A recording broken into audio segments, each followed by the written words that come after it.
What's good, YouTube? So we know that Dragon Ball Z Kakarot is coming out in about 16 to 17 days, and I did a pre-review the other day. It's in the playlist titled Dragon Ball Z Kakarot. But today I want to discuss what can we kind of expect from other more prominent, well-known reviewers like IGN and GameSpot as far as what they could potentially rate Dragon Ball Z Kakarot and kind of set the expectation for that going forward, because there's a little bit of discrepancy there. So just talking about it here with some gameplay in the background, because why not? Looking at some of the past anime games that IGN has rated, we're looking at My Heroes 1's Justice, Jump Force, Code Vein, as well as God Eater 3. Now, of those games, the highest one that was rated was God Eater 3. Now, the average score for these is about a 7. I mean, My Heroes 1's Justice got a 7 out of 10. Jump Force got a 6.3 out of 10. Code Vein got a 7 out of 10. And then God Eater 3 got a 7.6 out of 10. Now, what's interesting is with the Dragon Ball titles, we have Dragon Ball Xenoverse 2 got a 7.5 out of 10. It was actually rated as a good game from IGN. And then also Dragon Ball FighterZ got a whopping 8.5 out of 10. So that is really, really interesting. You know, I didn't really think those scores would be that high. I mean, it's not a 9 out of 10. It's not a 10 out of 10, but that's definitely not low from IGN. GameSpot was about the same. They actually gave Dragon Ball FighterZ a 9 out of 10. And Xenoverse looks like about an 8 out of 10 for them. Speaking of Dragon Ball, guys, since this is a Dragon Ball based channel, thanks to y'all support, I do have something special that I want to share with y'all. So check it out real quick. You can find all kinds of themes merch on beautifulhalo.com. We have anime, comic, game, memes, and many other themes merch. Check the link in the description and find your favorite hoodies and tees now. Yeah, guys, so this is Beautiful Halo, and they was nice enough to give me some discount codes for you guys, depending on how much you order and stuff. And this is their, I just wanted to show you, like, they have a ton of anime stuff as well as Dragon Ball, but I'm interested in the Dragon Ball stuff, and you can see that the prices on these are really good. They have a ton of hoodies, because the hoodies right now are, I mean, it's cold weather, but I'm gonna scroll through and show you this entire inventory. The links are in the description box below, so you can, oh, that one right there, clean.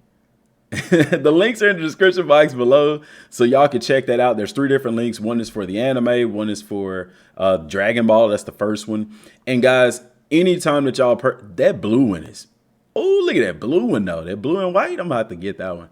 Guys, anytime that you purchase anything from them, it helps out the channel, and that goes back into the channel. So definitely check them out, man. I'm sitting here looking at some of these. Bro, like, this is my first time seeing this site. That one is clean. That's clean. I'm feeling these jackets, man, but these pants, those first 3, oh yeah, they nice. That's nice, bro. I like that, man. So, and y'all can see all the prices are extremely affordable, and it helps the channel out. It's the definition of a win-win. And dude, that inventory is dope. So please check them out, guys. It'll be much appreciated. Use the links down below.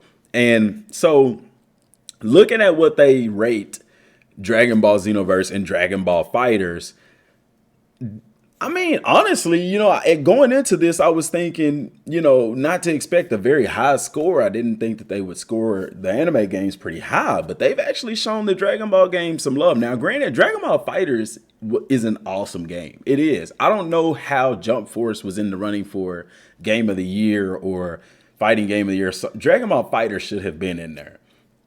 It's been very good. Now, where Dragon Ball Z Kakarot would fall is very interesting, because listening to the review that they did about Dragon Ball Xenoverse 2 is very interesting, because they talked about some elements in Dragon Ball Xenoverse that wasn't there that are prevalent and relevant in Dragon Ball Z Kakarot. And guys, people may not realize it, but the combat system in Dragon Ball Z Kakarot is also similar to Dragon Ball Xenoverse. People who have played it, I've talked to Ndakuba myself, and he even told me that the combat it feels like Xenoverse. Now, you don't have a heavy attack per se. You do have a one button attack, but in the combos, you have different finishers. So I start my combo with the PlayStation, it's the circle button, but I can use the circle, square, X, or triangle button to do different combo finishers. And if I push triangle, that combo finisher is going to restore a certain amount of ki. Now, I'm going to do a video breakdown of that at another day, but I'm just telling you that the combo system is not as simplistic as people think. Also, we know from the skill tree that you can also level up your combo to where you get more hits in your combo. So it's true what they told us, that as the game progresses, the combat system gets more complex, especially when you start unlocking those more super attacks and stuff like that, guys. But with that being said, listening to the review that they did of Xenoverse 2, some of the elements that were missing, like an in-depth story or having a sense of story, you know, gave, you know, I look at that and then I look at Xenoverse. I look at Xenoverse and I look at what the review of Xenoverse 2 and what they're saying about Dragon Ball Z Kakarot. And guys, this game has the potential to get, I would say, at least an 8 from games, from IGN and GameSpot as well. Me personally, I would give it, I'd probably give it a 9. I don't know about a 10 out of 10. The reason why is because I really want to see how the end game comes together, because in my opinion, I know what's there for the end game, or a little bit of what's there, but there's still some mechanics that I'm interested to find out, like how the Dragon Balls work, as well as the end game. And well, you can't really rate a game based off of DLC. You have to rate it off of the base game. So with that being said, you know, those are the things that I'm looking for to determine how good this game could potentially be. But right now, looking at what I see, looking at what I know about the game, I would probably give it a 9 out of 10 right now, because in my opinion, it takes elements from every single Dragon Ball game that we've played. I mean, it even takes element from Dokkan Battle as well as Dragon Ball Legends, and it puts these things into one game that immerses you into the Dragon Ball universe. And I don't see how you can be a fan of Dragon Ball and not want to play this game. Sure, you may dislike some elements of the game, but the overall essence of what this game is and what it represents, how can you not get behind that, you know? So me rating it, like I said, I'd give it a 9. Now, IGN, what I think they would potentially rate this game, I would probably say a 9. It could even be another 8.5. I would say anywhere from an 8 to a 9 that they would rate this game. Now, another interesting thing is that I would go out on a limb to say right now they probably already have review copies out for this game. The reason why I say that is because for Dragon Ball Xenoverse, their review for the game was posted October 28th, 2016.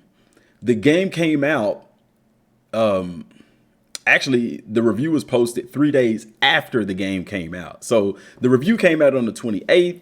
The game actually came out on the 25th. Now, for Dragon Ball FighterZ, the review was actually posted before the game came out. The review was posted on the 22nd. The game released 4 days later on the 26th. So what does that say? Whenever these companies like IGN and stuff like that are given review copies, they don't have to release a review on release date. It really is. Is dependent on. It's dependent on a couple of things. Like, for one, how early they get the review copy, what type of game it is, and then the deadline to have that review. Now, with IGN, of course, they want to be able to put that.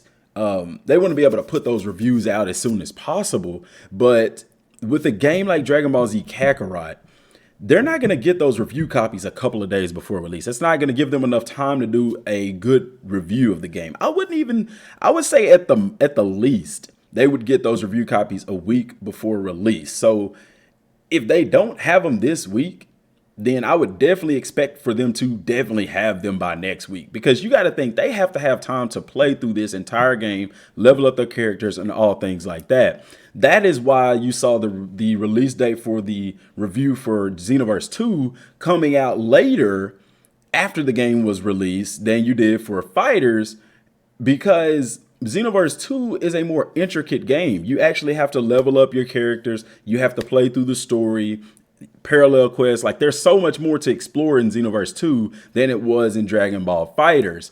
And so with Dragon Ball FighterZ, it's a lot more straightforward game. So you don't necessarily have as much to do. Therefore, you can finish that game and get that review out quicker.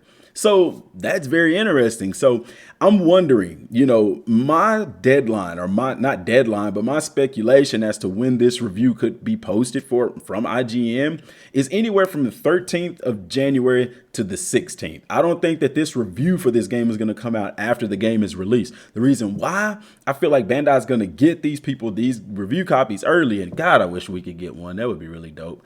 But I think they're going to get them to them early to give them enough time to really enjoy this game, because they want you to experience it. They don't want these people to just fly through the game and post a review that's not going to get enough realness to the review. You get what I'm saying? So if I'm Bandai Namco, I'm going to give these guys, I'm probably issuing them out this week. You know, I know New Year's is tomorrow, it's New Year's Eve and all of that kind of stuff. But I mean, guys, there's work to be done. You see what I'm saying? And the more time you give someone to play these titles, then the more time, the better they are to give you a more accurate representation of what the game is. They're able to give you a better review. You think about if you had this game for 2 weeks and you were to write a review on it, that review would be a lot better, a lot more in depth, as opposed to if you were to have the game for a week, or yeah, even a week. I mean, that extra week is a lot of time, and people have to realize that with an RPG,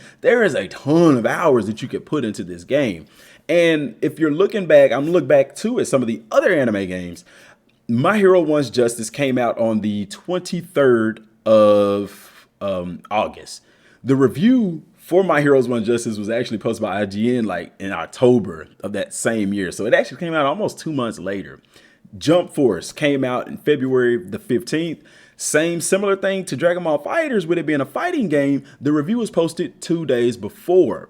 Code Vein, the game came out September 27th. The review from IGN was posted 1 day prior. And then God Eater 3 came out December 13th. The review was actually posted, same kind of thing, 2 months later at February 11th. So I don't know, guys. If you're IGN, what do you think that you would rate this game? Let me know down in the comment section down below, y'all. That giveaway is going to be tomorrow, so check that out. Till next time, thanks for watching. Peace.